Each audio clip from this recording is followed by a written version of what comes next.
اعوذ باللہ من الشیطان الرجیم بسم اللہ الرحمن الرحیم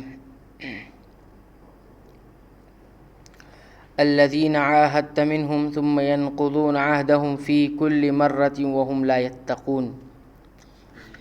جن سے تم نے عہد پیمان کر لیا پھر بھی وہ اپنے عہد و پیمان کو ہر مرتبہ توڑ دیتے ہیں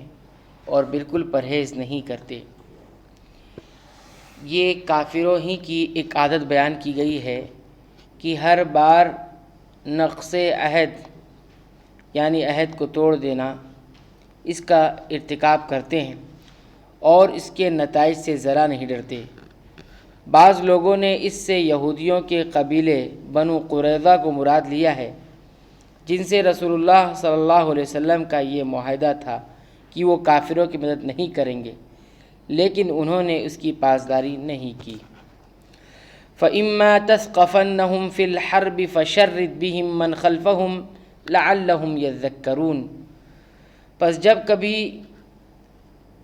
آپ لڑائی میں ان پر غالب آ جائیں، انہیں ایسی مارو کہ ان کے پچھلے بھی بھاگ کھڑے ہوں، ہو سکتا ہے کہ وہ عبرت حاصل کریں۔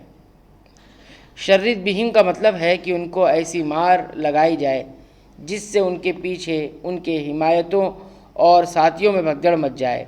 حتیٰ کہ وہ آپ کی طرف اس اندیشے سے رخ ہی نہ کریں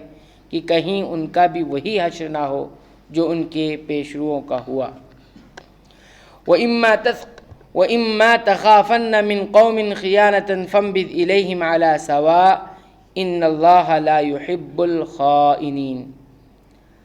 اور اگر آپ کسی قوم کی خیانت کا ڈر ہو آپ کو تو برابری کی حالت میں ان کا عہد نامہ توڑ دو، اللہ تعالیٰ خیانت کرنے والوں کو پسند نہیں فرماتا۔ خیانت سے مراد ہے معاہد قوم سے نقض عہد کا خطرہ، اور برابری کی حالت میں کا مطلب ہے کہ انہیں باقاعدہ اطلاع دی جائے کہ آئندہ ہمارے اور تمہارے درمیان کوئی معاہدہ نہیں، تاکہ دونوں فریق اپنے اپنے طور پر اپنی حفاظت کے ذمہ دار ہوں، کوئی ایک فریق لا علمی اور مغالطے میں نہ مارا جائے۔ یعنی یہ عہد کا توڑنا اگر مسلمانوں کی طرف سے بھی ہو تو یہ خیانت ہے جسے اللہ پسند نہیں فرماتا۔ حضرت معاویہ اور رومیوں کے درمیان معاہدہ تھا، جب معاہدے کی مدت ختم ہونے کے قریب آئی تو حضرت معاویہ نے روم کی سرزمین کے قریب اپنی فوجیں جمع کرنی شروع کر دی۔ مقصد یہ تھا کہ معاہدے کی مدت ختم ہوتے ہی رومیوں پر حملہ کر دیا جائے، اور عمر بن عنبسہ کے علم میں یہ بات آئی تو انہوں نے ایک حدیث رسول اللہ صلی اللہ علیہ وسلم کی بیان فرمائی اور اسے معاہدے کی خلاف ورزی قرار دیا، جس پر حضرت معاویہ نے اپنی فوجیں واپس بلا لیں۔ وَلَا يَحْسَبَنَّ الَّذِينَ كَفَرُوا سَبَقُوا إِنَّهُمْ لَا يُعْجِزُونَ، کافر یہ خیال نہ کرے کہ وہ بھاگ نکلے، یقیناً وہ عاجز نہیں کر سکتے۔ وَأَعِدُّوا لَهُم مَّا اسْتَطَعْتُم مِّن قُوَّةٍ وَمِن رِّبَاطِ الْخَيْلِ تُرْهِبُونَ بِهِ عَدُوَّ اللَّهِ وَعَدُوَّكُمْ وَآخَرِينَ مِن دُونِهِمْ لَا تَعْلَمُونَهُمْ اللَّهُ يَعْلَمُهُمْ وَمَا تُنفِقُوا مِن شَيْءٍ فِي سَبِيلِ اللَّهِ يُوَفَّ إِلَيْكُمْ وَأَنتُمْ لَا تُظْلَمُونَ، تم ان کے مقابلے کے لیے اپنی طاقت بھر قوت کی تیاری کرو اور گھوڑوں کے تیار رکھنے کی، کہ اس سے تم اللہ کے دشمنوں کو خوف زدہ رکھ سکو، اور ان کے سوا اوروں کو بھی جنہیں تم نہیں جانتے، اللہ انہیں خوب جان رہا ہے۔ جو کچھ بھی اللہ کی راہ میں صرف کرو گے وہ تمہیں پورا پورا دیا جائے گا اور تمہارا حق نہ مارا جائے گا۔ قوت کی تفسیر نبی کریم صلی اللہ علیہ وسلم سے ثابت ہے،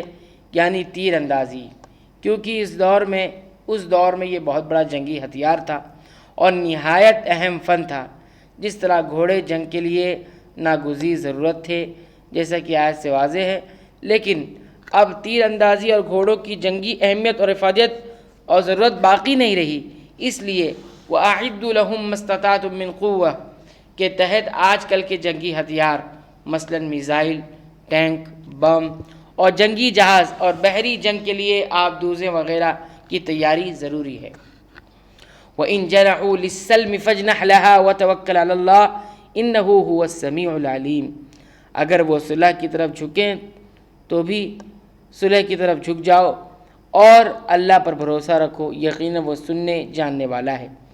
اگر حالات جنگ کے بجائے صلح کے متقاضی ہوں اور دشمن بھی مائل بصلح ہو تو صلح کر لینے میں کوئی حرج نہیں۔ اگر صلح سے دشمن کا مقصد دھوکہ و فریب ہو تب بھی گھبرانے کی ضرورت نہیں، اللہ پر بھروسہ رکھیں۔ اللہ تعالیٰ یقیناً اللہ دشمن کے فریب سے بھی محفوظ رکھے گا اور وہ آپ کو کافی ہے۔ لیکن صلح کی یہ اجازت ایسے حالات میں ہے جب مسلمان کمزور ہوں اور صلح میں اسلام اور مسلمان کا مفاد ہو، لیکن جب اس کے برعکس ہوں، مسلمان قوت اور وسائل میں ممتاز ہوں اور کافر کمزور ہو، تو اس صورت میں صلح کے بجائے کافروں کی قوت کو توڑنا ضروری ہے۔ اللہ تعالیٰ سے دعا ہے کہ رب العالمین تو ہمیں قرآن حکیم کی پابندی سے تلاوت کی توفیق عنایت فرما، اس کے معانی و مفاہیم پر غور و فکر و تدبر کی توفیق عنایت فرما اور اس کے مطابق زندگی گزارنے کی توفیق عنایت فرما، آمین۔